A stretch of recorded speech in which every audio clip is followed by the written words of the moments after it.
Okay, and we're back. So I figured out the IP address of my Windows XP machine. So now what I need to do is replace this,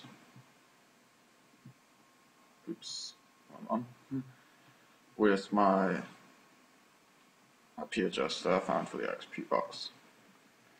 So if I now go to my summary and make a new file, gedit, most of them have something called Vim, which is another text editor. You can also use Nano, Pico, all sorts of things like that. But I like using gedit just because of the graphical interface. Okay, so now what we're going to do is we're going to do hash exclamation mark / user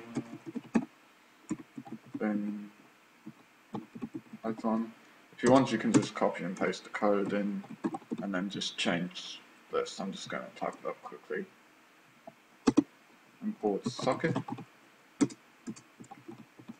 One thing you will need to be aware of when using Python is that Python tends to be pretty strict about white space. If you have a problem with the white space, Python will complain about that and you will end up having an error. Okay, that's my address typed in. And then we need the target port that it runs on, which is 80.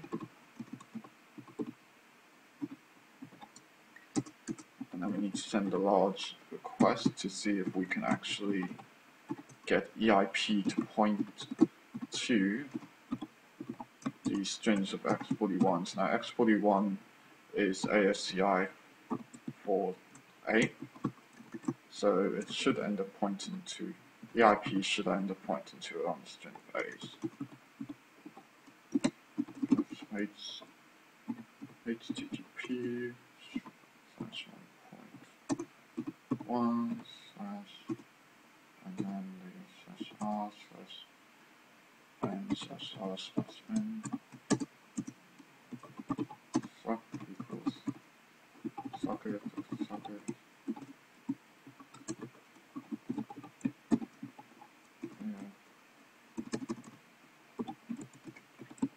Now, of course, if you want to, you can just go ahead and skip over this part. If you want to see how I actually typed up, if you're that type of person, then you can just watch.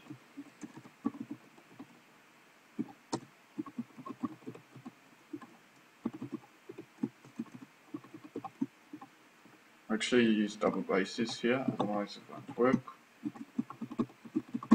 Top address, solid port, send the evil buffer, and then close the connection. I should be able to save that. Oops, I'll save it under the exploit show as exploit.py, and that should work.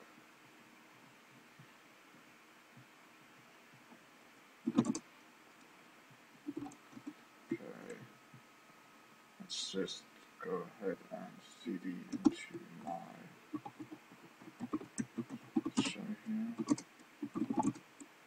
So now I have my little file, and I want to go over here. And what we want to do is first off close down this.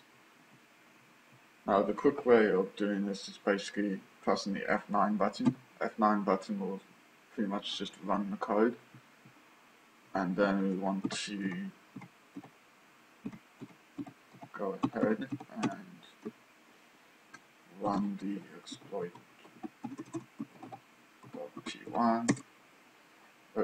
Oh, before you do that, try do this, chmod 700 exploit.py. Basically what this will do is give read, write and execute permissions /7 to exploit.py. If you don't know about this, you can Google it up, or alternatively send me a PM on internet, and I will be able to respond to this. Okay, so now let's try that again.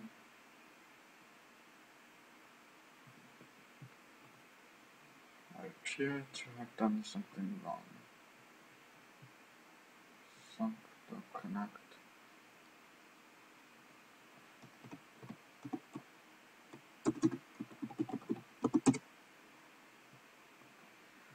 Sock equals socket. Socket. Inner socket. Substring. Connect equals socket. Oops. Easily confused. Apparently my brain is not always good in some places. Let's try that again. Okay, and now what we should see is over here, little Minishare goes and drops dead. Because it tries to point to our string of 41s, which you should see up here in a sec. Once this thing crashes, yep. And we get this overwritten with 41, 41. If you also take a look around, this you don't really need to know this, but it might be helpful.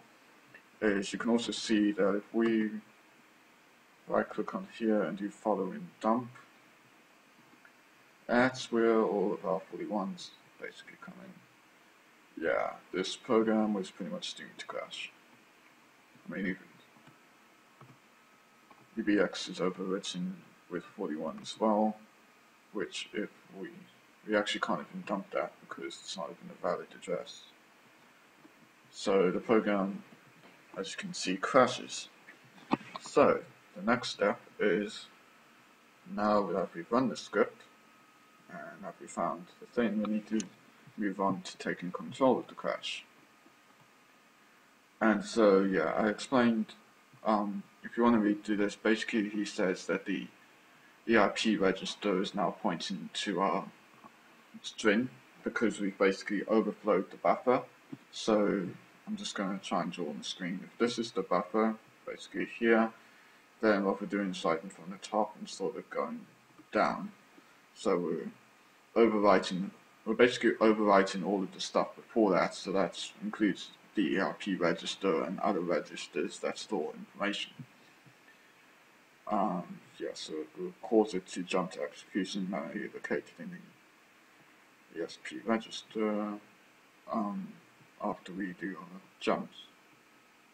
Wait, okay. Forget about that. Basically, if we can exploit the buffer in such a way that we can have the EIP point to where we want to, which is sort of what we've done, we just need to work on it a bit more, then we can actually get the exploit to work. Okay. And the other thing he says here, for example, if the EIP register contains this, and then it just stores jump ESP. Now, actually, the reason ESP is important here is because if you actually look here, this is basically the start of our part of our rather long buffer, which, as we can see down here, is currently filled with 41s. Now, if we can do jump ESP, so then what we do is we put jump ESP in EIP, which is the instruction pointer. It will jump to this and start executing all of this if we can. So if this is filled with shellcode, then basically it will execute that and run up a shell. So next thing is we need to find an jump ESP instruction. Where are we going to find that? So what we can do is we can go to, if we restart this, let it run. Now if you see this little E here, click on that. And we want to find a reliable address that we can use that doesn't contain any X00s, which will break the shellcode, because that's in C is short for new line. At least that's what I think it is, I'm pretty sure. And so then we want to double click on that, or alternatively what you can do is just go down here and click recode in CPU. I'm using shell32, but you can use pretty much anything else that doesn't happen to have the 0 byte, which is x00, as I said earlier. Also, we want to avoid x0d and x0a, which are the line feed and carriage return characters. That will also break the shellcode. So now what I need to do is open these two up, and I want to press Control F and find JMP ESP. It remembers it from the last time I did it, and find that. Okay, so this address is 7C, 5A, and then the rest. This is the same as what he uses, just because the address in Windows XP Service Pack 2 are not randomized, nor are they for Windows XP Service Pack 3. In Windows Vista and Windows 7, these addresses are randomized due to something called address space randomization, which is another complex topic in itself, and basically it randomizes all the addresses, so you can't reliably use the same address over and over again. Helps to prevent this sort of thing from happening. And as you can see, that's what he did, and he found the address. Now, as I said, that address is the same as mine. So what we want to do is we want to overwrite EIP with this address right here. Oh, by the way, these are the addresses. These are the opcodes, and these are the assembly instructions. Opcodes are basically what the CPU works with, which are basically little codes that, like those 2 bytes, which will do certain instructions. What we want to do though is we want to overwrite EIP with this address, so then it will execute the JMP ESP instruction, which will then jump straight into our shellcode. So the next thing we have to do is find the offsets within our buffer. So now what we have to do is go over to our summary, and I have to go back CD. This place is different in different. It's different depending on your system. So you go user in Samurai. This is only in Samurai. In metasploit, it's actually in this location down here. I mean, sorry, backtrack 4. It's actually down there. Samurai CD metasploit 3, CD tools, and then what we want to do is do pattern create.ruby. Oops, and I need to specify the amount of the size of the buffer rather that I want to use. So 2220. Gosh, I'm having a bad day. Okay, so as you can see, it dumps a shitload of stuff. So now what I need to do is copy every single byte of that. Oh, oops. And while I'm at it, open up a new tab. Oops, that's not what I wanted to do. Close, file, open tab, default. Thank you. CD home, CD. Okay, and back to that, and then click gedit, and then the exploit that we're working on. Okay, so now what he does is he's got the whole entire shellcode. We then want to, instead of placing all of those addresses, we want to simply, x41s or A's, we want to simply just place the shellcode, nothing more, nothing less. So we want to place that right into here. Obviously it's going to look incredibly long, but that's okay. And end that with a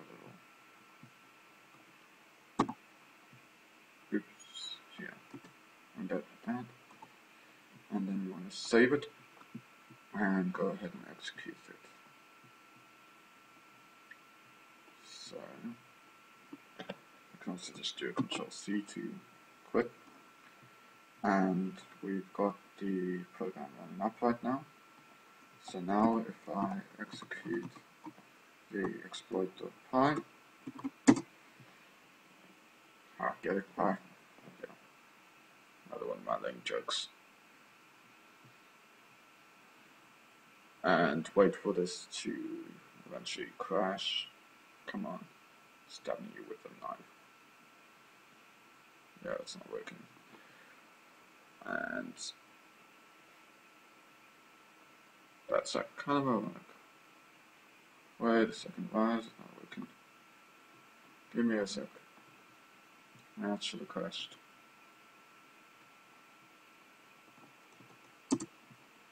Unless I did something wrong here.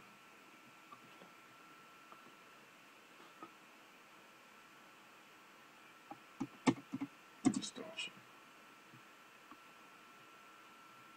Nope, I don't think I did anything wrong now. Let's just check. Oh, you know what I did? Let's see.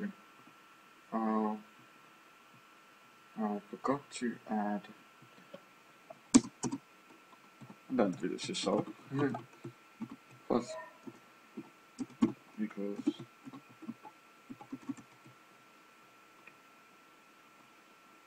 get and that stuff, and then the buffer. Okay, now if you fix that, that should work, and I'll be back in 5 seconds.